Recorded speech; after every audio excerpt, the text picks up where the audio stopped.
알아두면 쓸데많은 그리스사 이야기.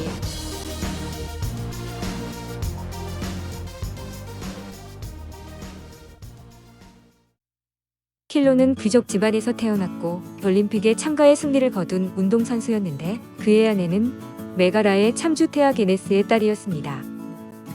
자신의 집안도 좋고 강력한 처가를 둔 킬로는 정치 무대에 등장해서 한 발 앞으로 나아갔으나 그는 현실에 만족하지 않는 야심가였습니다. 아테네의 최고 권력자가 되고 싶었던 킬로는 귀족에 대한 평민과 농민의 불만이 나날이 심해지는 상황을 이용해 스스로 참주가 되고자 했습니다. 당시 아테네는 귀족정 체제로 귀족들은 정치 권력뿐 아니라 많은 토지를 소유했지만 가난한 농민들은 소작농이 되었습니다. 그런 가운데 일부 평민들은 무역으로 재산을 모았지만 정치적인 권한이 없어 자신의 경제력에 걸맞은 정치적 지위를 얻고 싶어 했습니다. 그러나 귀족층이 그것을 허락하지 않아 계층 사이의 갈등은 더욱 깊어졌고 평민은 점점 귀족정에 불만을 품었던 것입니다. 킬로는 먼저 대부분 귀족이거나 명망 있는 인물들인 친척, 친구들을 끌어들였고 그 후 평민 지도자의 지지를 얻어냈습니다.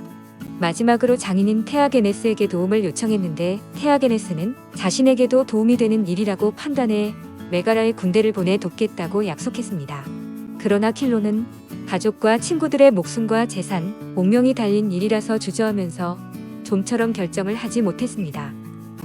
당시 그리스인들은 인간이 판단하기 어려운 문제를 해결하기 위해 신의 응답을 구했는데 이것을 신탁이라고 했습니다.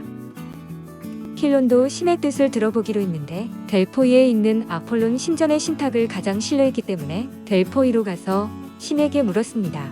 신이시여, 제가 하려는 일이 성공할 수 있을지 알려주십시오.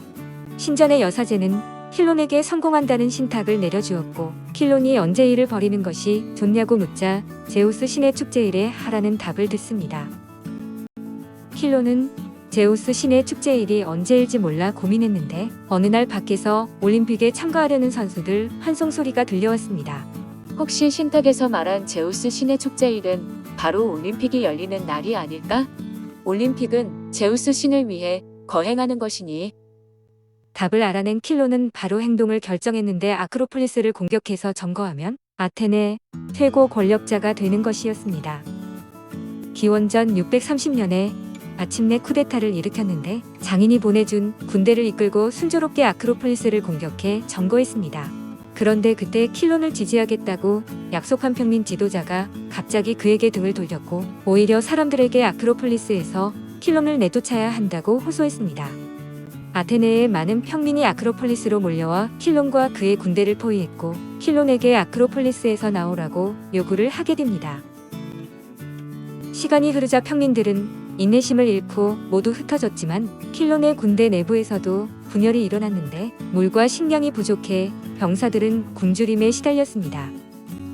군대는 끝까지 버티자는 의견과 항복하자는 의견이 대립했는데 킬론은 형제들과 몰래 아크로폴리스에서 탈출해서 병사들의 사기를 꺾었습니다.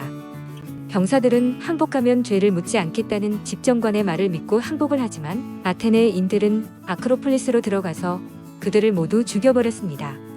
원래 신전 안에서 피를 흘려서는 안 되지만 매우 화가 난 아테네인들은 그들을 무참히 죽인 것입니다. 쿠데타는 실패로 돌아갔으나 재난은 끝나지 않았는데 집정관인 알크마이온 가문의 메가클레스는 신전 안으로 도망친 킬론의 병사를 모두 죽이라고 명령했습니다. 그러나 신전 안에서 피를 보인 것은 아테나를 모독하는 행위라서 알크마이온 가문은 신을 모독한 죄로 심한 비난을 받았습니다. 아테네인들은 신이 화가 나서 도시를 멸망시킬까봐 두려웠는데 마침 아테네의 자연재해가 계속되자 사람들은 원인을 메가클레스 탓으로 돌렸습니다. 그들은 메가클레스와 알크마이온 가문을 모두 아테네에서 추방했고 심지어 알크마이온 가문의 묘지를 파헤치기까지 했습니다. 게다가 얼마 지나지 않아 아테네의 전염병까지 돌자 아테네인들은 예언가인 에피메니데스에게 화가 난 아테나의 마음을 풀어달라고 요청을 하게 됩니다. 에피메니데스가 아테네에게 제사를 올리자 아테나 여신은 화를 풀어 전염병은 사라졌고 아테네인들은 에피메니데스에게 감사의 뜻으로 많은 금은 보화를 선물했습니다. 그러나 에피메니데스는 아무것도 받지 않고 올리브나무 한 그루만 챙겨서 아테네를 떠났다고 합니다.